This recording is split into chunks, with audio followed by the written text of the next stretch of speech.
magandang babala? Wala akong pakialam kay Bakunawa, Atubang. Itutuloy natin ang ating paglalakbay patungo sa Banwanit at Ubugna. Ubugna? Narito na ang iyong tagapagmana. Ano ang kanyang kasarian? Isang malusog na sanggol na babae. Isang babae na naman ang isinilang ng inyong asawa.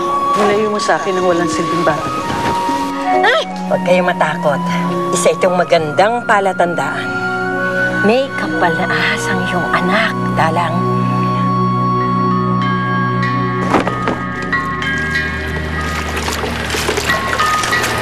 Raha, hindi kaya palatandaan na ang pagpapakita ni Bakunawa na ngayong gabi isisilang ang sanggol na may kambal na ahas.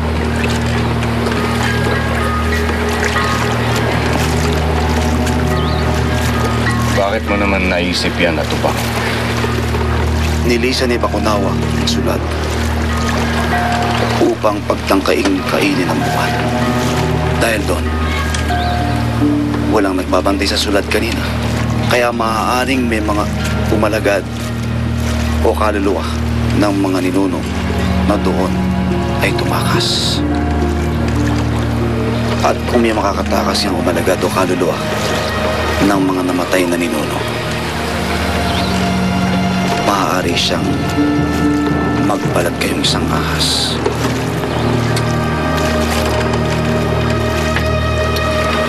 Isang ahas na isisilang kasama ang sanggol na sinasabi sa ulang. Sana nga ay totoo lahat ng tinuran mo, Atubang. Sana nga ay ngayong gabi na isilang ang sanggol. Nang sa gayoy, mapatay ko na siya. Oregorang, anong ibig sabihin nito? Ang ibig sabihin nito'y binabantayan ng mga umalagad o kaluluwa ng ating ninuno ang iyong anak. Binabantayan ng mga umalagad ang iyong anak? Bukod tangi talaga ang anak mo, Dalang.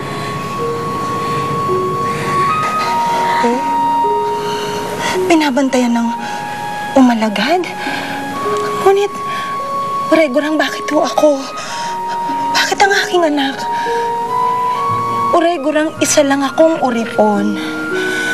Mababa ako para pagkalooban ng isang natatanging anak.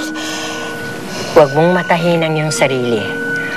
Kung pinili ng mga umalagad ang iyong anak, ituring mo itong isang napakagandang biyaya. Kung gayon, nagpapasalamat ako kay Aba at sa mga umalagad.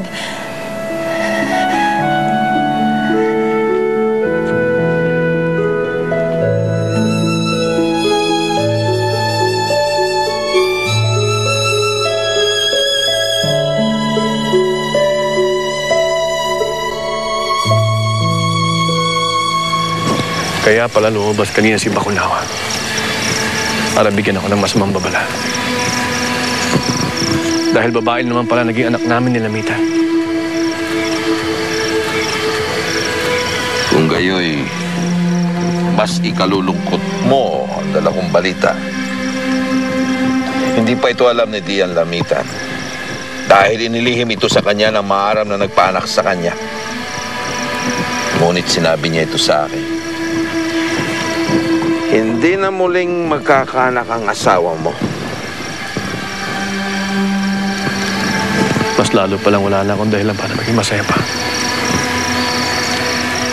Binayaan ako ng awa ng ating mga diwata.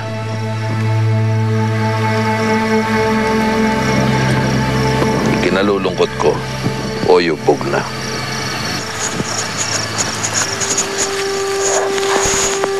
Datubog nga. Mabuti ho nakita ko ho kayo. Gusto kong ipabatid sa inyo na nagsilang na ho si Dalang. Isa hong napakagandang sanggol na babae ang anak po ninyo. Babae na naman. Walang halaga sa akin, wala. Hindi ko siya kailangan. Ngunit, Dad, isinilang ho siya na may kambal ahas.